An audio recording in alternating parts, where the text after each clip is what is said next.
following is a presentation of KSL Sports. Hello, Cougar Nation. Handoff middle. First down. Touchdown! And listen to the Cougar Nation. Every Monday night, we break down the Cougars' last game and look ahead to next week. Cougar Nation, brought to you by Central Bank. Here's BYU insider Mitch Harper and Matt Baiamonte on Utah's legacy home of the Cougars, KSL News Radio. Good evening, Cougar Nation. Welcome on into your show. Over the next hour, myself, Mitch Harper, and Matt Baiamonte, we're taking your phone calls, talking BYU football. Even though the regular season is in the rearview mirror now, BYU is gearing up for the bowl season. We will be getting ready as well every single Monday here on Cougar Nation, 6 to 7, on your legacy home of the Cougars, KSL News Radio. We're talking BYU and Colorado in the Alamo Bowl. You hyped, Matt? You ready to go for the bowl season? Oh, man. I mean, sort of. It's going to be nice to have them back in the bowl games, Mitch, and there's not a lot of top 25 ranked matchups outside of course, the CFP playoff bracket. So it's nice that BYU is in one of those. I still might have preferred another bowl, but we'll break into it in the next hour. Well, let's do that right now with our takeaways here on Cougar Nation. Cougar Nation takeaways. Mitch and Matt analyze BYU's last week of play and what it means for the next week. 801-575-8255. Load up the phone lines. Producer Nate Slack is waiting anxiously for your phone calls. 801-575-8255. The question tonight, how do you feel about BYU's bowl matchup against Big 12 foe Colorado? Interconference matchup, not usual in the bowl season. How do you feel about it, Matt? I don't feel great about it just because of what you just said, Mitch. This is going to be a game played in conference play next season, and with BYU's non-conference schedule, a lot of those great matchups down the road were canceled because of joining the Big 12 Conference, and that's fine. I think we'd all prefer to be in the Big 12 Conference, but it makes for those road trip, fun matchups that you don't see very often less likely to happen.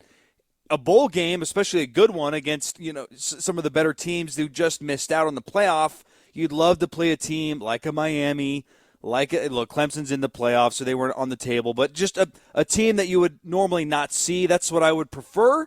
However, it is what it is, and we'll have to see. Here's the thing, Mitch. Here's the honest thing. If everyone is going to play for Colorado, I'm stoked about the matchup because they could have the Heisman Trophy winner. They might have the first quarterback taken in the NFL draft. And I still don't believe Coach Prime, but he says that everyone's going to play, Mitch.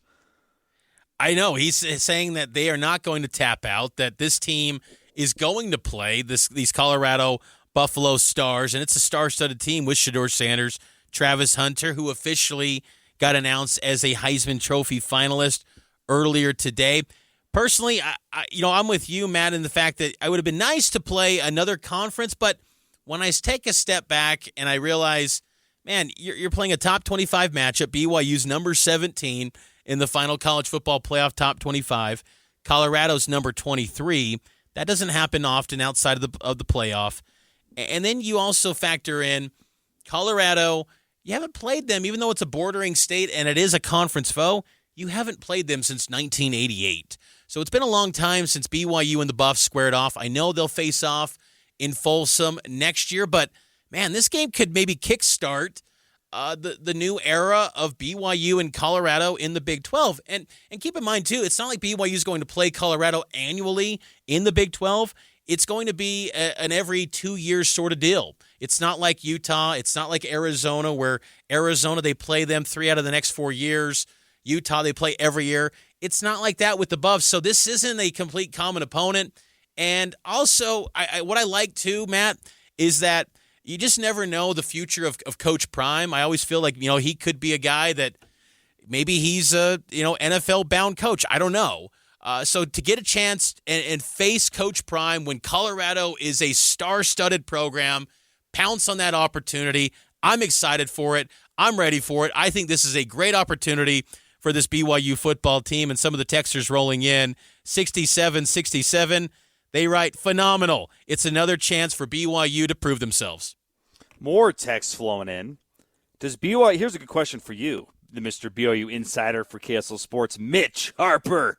Does BYU only have to share half of the bowl proceeds since they only get a half share from the Big 12? Well, how does that break down? It's a $9 million payout for the Big 12 total. So it'll be dispersed throughout the 16 members of the league. And it's noteworthy because, BYU will only get a fraction compared to its peers in the Big 12 this year. That's because of the elevator, if you will, for BYU in the first couple of years in the Big 12. Next year, they will be a full distribution member in the Big 12 Conference. And I think that kind of highlights you can take a step back and appreciate this season where you go in the Big 12 and you're not getting anywhere near the money like your Big 12 peers, yet you were near the top of the standings. That's exciting to think that next year you're going to get that full share and see what this program can become with that. But the money just gets divvied up by the conference teams, that $9 million payout with BYU,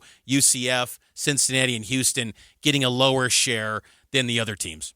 There's only 3 ranked matchups outside of the college football playoff, Mitch. I think that's something I do appreciate about this matchup is that it's a marquee game. There's a lot of lists that come out, and it's fun to read these lists every bowl season of the most interesting matchups, top matchups. I've seen this BYU Colorado game as the top matchup outside of the CFP playoff games. And so if it lives up to that, that's great exposure for BYU. It's them, BYU versus Colorado. It's also the Citrus Bowl, South Carolina versus Illinois. Those are 2 ranked teams. And then the other one is another Big 12 team, Iowa State and Miami. But there's not a lot of ranked on ranked in these bowl games. So for BYU to be in one of those, it is a big opportunity and it could very well be a big stage for BYU. And here's the thing.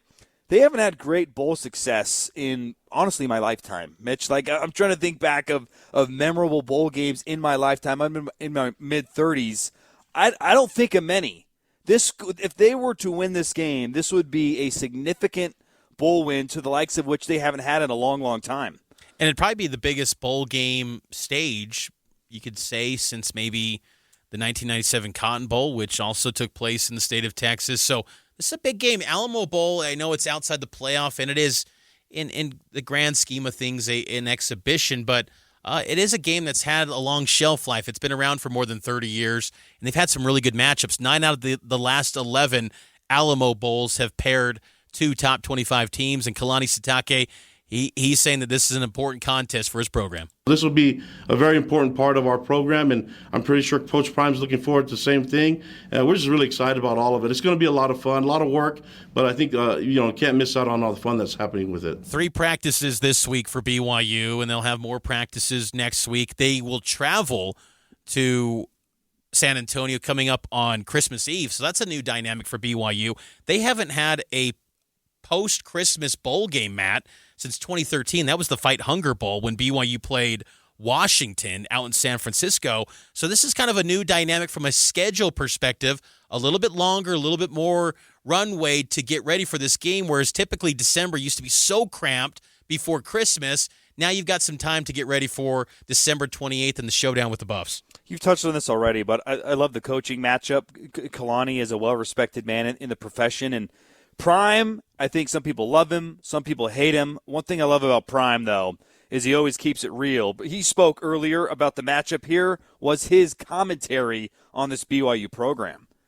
But playing against a wonderful storied university as BYU is unbelievable. You talk about leadership. You talk about extension of this man I'm looking at on the screen who's boasting about how much he's going to eat and all that. But don't get that mistaken. Don't get it twisted. He's a darn good football coach, and he's a leader of men, and he's a God-fearing man. So to see him and watch him and to glean from him and to get the opportunity to meet him at the Big 12 meetings, now to be able to compete against him is unbelievable. And I'm so thankful that you're affording me this opportunity.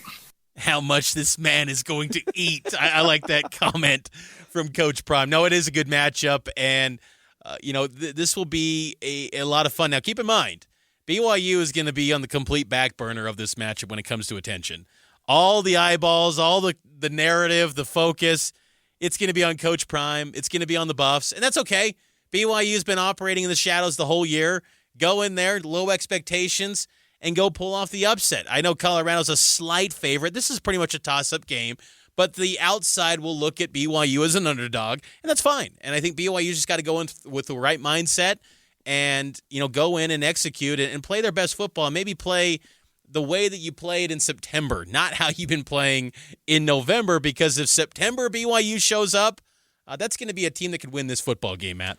That's a great point, because we haven't seen great BYU football since, the first half down in Orlando? Yeah. It feels like it's been a long time since they've had a sustained level of play. And you can maybe argue the second half against Arizona State where they came roaring back and had a chance to win. But even then, they had mistakes in that second half that cost them an opportunity to win that football game against a team that went on to win the Big 12 championship in Arlington. So I would love to see this BYU football team play a consistent brand of football. That's something Kalani talks about all the time, is finding a way to be consistent for 60 minutes. Quite frankly, Mitch, we never saw it in this season. There were great stretches, but there was never a game that you could point to where you said from start to finish, that is BYU football, and when they play like that, they compete at the highest level.